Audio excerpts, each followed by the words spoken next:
Today's feature race, the Zipping Classic, is named after arguably racing's most unique modern-day warrior. Here comes Zipping now. Zipping absolutely launching. Yes, Zipping won the Sandown Classic for 4 consecutive years in a celebration of consistency and longevity. Zipping grabbed him, won. Zipping the three-peat, a magnificent effort. Zipping pins his ears back and away he goes. 4 straight classics, you're a quaddy beauty. But consider this, Zipping raced on 47 occasions for 16 wins and 10 placings. He ran in 4 Melbourne Cups. He placed in 3 Cox Plates. Zipping came back. He won his first Group 1 at 8 years of age. Simeone Zipping kicked nearly a dead heat between them. Zipping. And in the spring of his 9-year-old season, Zipping won the Group 1 Turnbull Stakes. Zipping hanging on, the old boys got home. Finished second behind So You Think in the Cox Plate. Zipping came back, he grabbed second. And 4th behind Americane in one of the truly great Melbourne Cups. And coming home very solidly 4th was Zipping. And he even had time to take on the nation's best sprinters in the Newmarket of 2008. Zipping got home late. So there it is, the Zipping story and what's not to love about it. So beautifully told there by Dean Lester, and wasn't he an absolute warrior? Not too far away from the Zipping Classic in Berkeley Square. Well, he is ready to do battle. You can see him in the stalls there with his hat. Group 2 feature today at Caulfield. Traditionally run at Sandown is the Sandown Classic, the Zipping Classic, because the Sandown Classic was won on 4 occasions by this great horse. Oh, amazing, wasn't it, to see Zipping, and just listening to Dean Lester's tribute of Zipping and how he was so versatile and how many times that he went to different venues and even ran in sprint races like the Newmarket. It's quite incredible. Yeah, and when he was able to win this, it was on the back of either running in a Cox Plate or the Melbourne Cup. He was just so tough. Before we get to our next race at Doomben, let's assess a few of the horses. And I think if Arapaho can get around Caulfield, and it's a big if, the Group 1 winner of the Tancred can win today. I thought he was terrific in the McKinnon. He was beaten just less than 6 lengths by Via Sistina. The big factor here as well is the wet track. He grows a leg. We saw him win the Tancred on heavy conditions. Smoking Romans was able to win the Queen Elizabeth last time out, the Group 3 event at Flemington. That was over the 2,600 metres. He does look like a good starting point, but when you have a look at Arapaho, he's coming out of genuine weight for age Group 1 form, and that certainly has the metal. Serpentine, Waterhouse and Bott, he's been running some courageous races, but he needs everything to go his way, and he doesn't have a great turn of speed. He stays all day, he gets a bit warm in the yard. He probably lacks just that little bit of X factor for a race like this. The attention is to lead with him, so the Epsom Derby winner to lead. Berkeley Square's a beauty. Now Luke Nolan picks up the ride from Mickey D for Dan O'Sullivan, ran 3rd in the Queen Elizabeth after placings in both the Coonji and the Bendigo Cup after starting the campaign in terrific style with back-to-back wins. He's a beauty. Ladonda V's a really interesting push from Kieran Maher. Dead set wet tracker. He'll come onto our screens a little later on. He is horse number 7. Let's get down to Naval College. Well, he looks $1 million. The Beaufort run had the flashing light on it. He should have won the Beaufort. There's no question about that. He went for a run. He got smashed out of it at the top of the straight, and then he still had the tenacity to find the line and run 3rd, beaten by Nick Spare. The big factor is he'll hate these conditions. So they are some of the key runners for... Okay. Yeah, we're going to go to Caulfield now because we've got the running of the Group 2 Zipping Classic not too far away. Of course, Zipping, what a war horse he was. He won this race 4 times before they, what was that about? Decided to rename it in his honour. A few blokes really enjoying their day at Caulfield. Richo, there's it's Lads' Day there, is it? There's likely types here. Yeah, your mate's there. Really? As well. Yeah. Love his haircut. I don't know about the beard. Peking Duck and Richo as they're well. all here to see Peking Duck. 137th running of the Zipping Classic. How did Star Vega look? Looks really well. I was, tossing up. There's about 4 horses in this field that look really well, and Star Vega is one of those. Great form as well leading into this. Mark Zara could win on a broomstick at the moment. Absolutely flying. Another one that looks incredibly well is this horse, the 14 Kingswood. Johnny Allen, Gavin Bedgegood. I mean, he had no luck last time out, did he, in what was a very messy 5 diamonds. He seems to have recovered well from that performance. Won the Coonji here a couple of starts ago, ran really well first up. So lots to really like about the way that he has been performing so far this preparation, and he has not gone backwards. And looks-wise, the same as Little Mix. She looks terrific too. And she ran 4th in the Matriarch Stakes. We know that she handles rain affected going. Hasn't won since basically a year, but she is going very, very well. Let's check the market. Looks impeccable at the moment. So she's the pick of the yard, but I'm going to give you a rundown of the 4 that I thought looked the best out of the yard. I thought of the others, you'd have to pop in Kingswood. He looked incredible. Arapaho ticked the box as well. And there was another one, Star Vega, that I would put into the mix, but Little Mix. Oh, I love it. So Little Mix is the big push from Lizzie here. Market mover. Is number 6, Richo. Berkeley Square is our points bet market mover. $7.50 was $6.50, now into $6. That's your points bet market mover. It's interesting, the colours of Lloyd Williams, the famous colours of the Williams family being carried to victory not only on zipping on 4 occasions. Think of Legible and Tanby and Taj Mahal a couple of times. So it's a race they've traditionally targeted and supported, and they've got the Epsom Derby winner, that guy on screen in Serpentine. I just think the class in the race is Arapaho. It is a query getting around Caulfield for these Sydney horses for the first time, and you don't need to go too far back. Just look at the Spring Carnival to say some perfect examples of that. Mancayan for mine is a really good roughie in the race. Horse number 9, massive, massive price. What do you think about the overall sort of quality of the race this time in? That seems to be, obviously we don't have a Melbourne Cup runner in this race, but we do have obviously the weight for age form as well from the Champion Stakes. But is the quality still there? I'm worried about where this race sits in the overall calendar. So when it was so close to the Melbourne Cup Carnival, for those international horses, they could have another run before making their way. But now any horse is a quality 2,400 metre runner. To be fair, weight for age is probably in Hong Kong, heading that way, and we've seen a few going that way. So this race will need to be considered into the future where it actually sits, whether it should be, a couple of weeks ago, whether it should be on that race. But anyway, we'll let smarter people than me assess all of that. The Zipping Classic for 2024. Here's Matt Hill. One-time English Derby winner.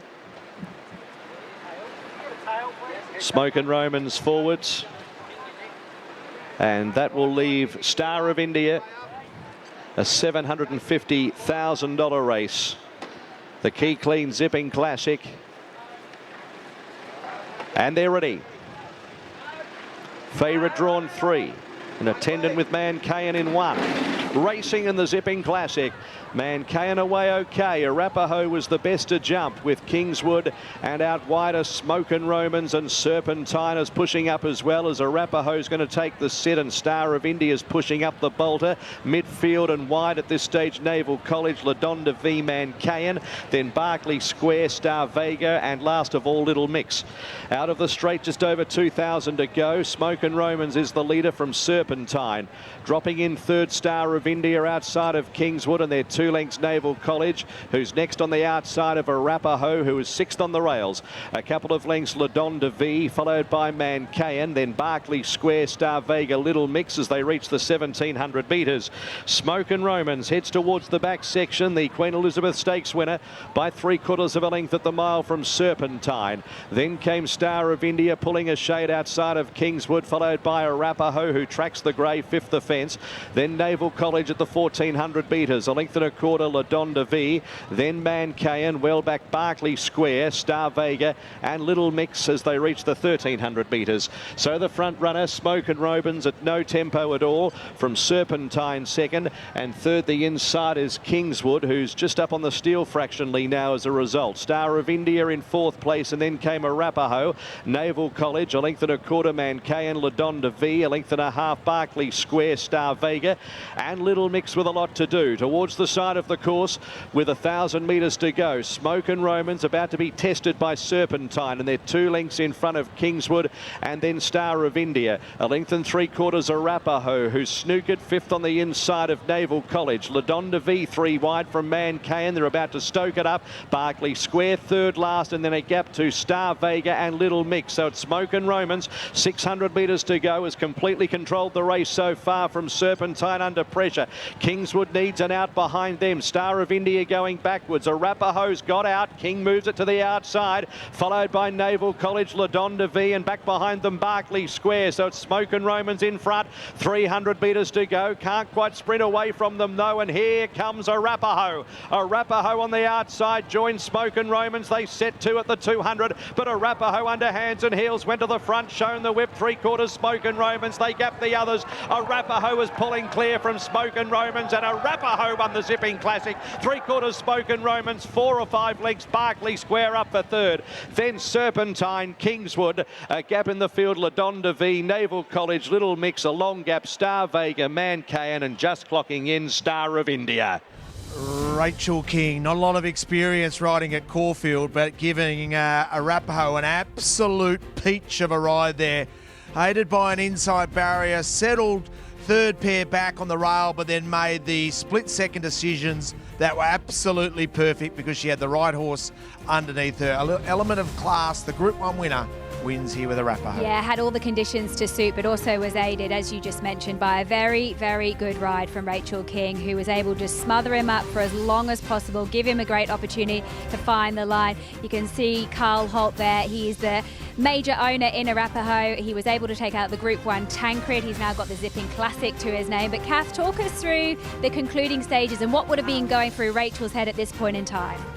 Yeah, look, to be honest, I thought the horse that was travelling outside Rachel at the half mile just started to drop off and she had an opportunity to maybe pop then, but she could obviously see the horse in the green just started to drop the bridle as well, and she was patient, bite at a time underneath it, and when it dropped off, she just came out really smooth and just gave him every opportunity to balance up, wasn't hard on him, gave him a little reminder here, and he went on with the job brilliantly for her. One of her favourite horses, isn't he, old Rappy? Yeah. And it was a sweet ride just to be able to stick to the fence, put him to sleep. And you're so right, Kath, you described that beautifully.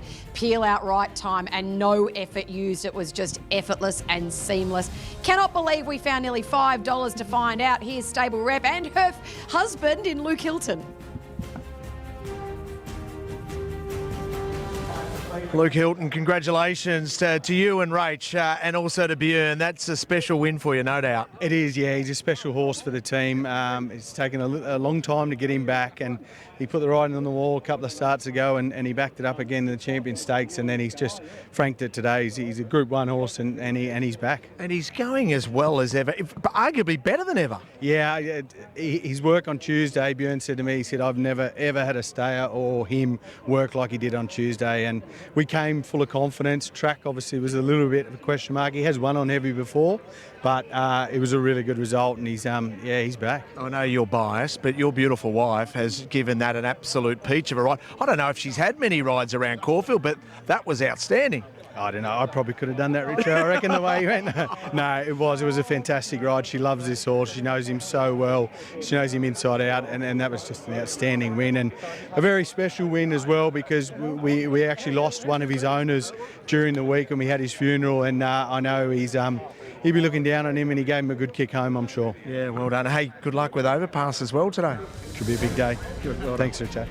Oh, isn't that a beautiful story? A bit of divine intervention there for Arapahoe, and one of the connections along with Carl Holton, those famous colours that we've seen on multiple great horses over the years. And he's a Group 1 winner. He doesn't win all too often because of the fact that he gets over a trip, but he's consistent and he always tries his heart out. What a tough horse. As is this guy, Private Eye.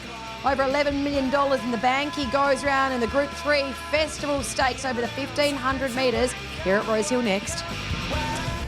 Arapahoe takes out this year's edition of the feature here at Caulfield this afternoon, the Group 2 Zipping Classic aboard Arapahoe. Rachel King is alongside Richo to tell her how she was able to get the win.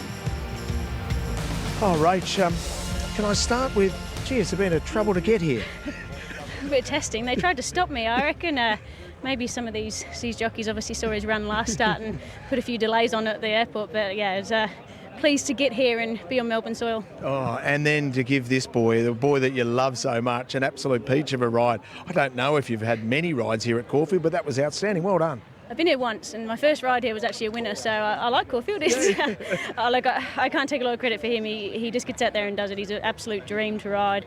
I have to say he's definitely one of my favourite horses, and he's the same, good, soft, heavy. You know, he just performs and he just tries so hard. He gives you everything, no matter what, every run. You would have been pleased when some pace came into the race. You looked like you were a touch keen there halfway. He's a little bit fresh, yeah. He probably just travelling down and, you know, not doing a lot the last couple of days. I tried to give him a good canter before the race and get his back down a little bit. But that's him, you know. He just loves his work. Everything's a race for him. He races horses through the tunnel out to track work. He's that kind of horse. Yeah, well, hopefully you get a beautiful transit on the way home tonight. Well done. Thank you for coming, and that was an outstanding ride. Great win. Thank you. Great interview, and certainly was a great win. And Arapaho, one of her favourite horses, taking out this year's edition of the Zipping Classic. She's got that Group 2 victory now. She heads to Hong Kong to ride in the International Jockeys Challenge on Wednesday. And someone who knows a lot about Hong Kong is Chad Schofield. He's back with a bang this time around. He's alongside Emma Friedman.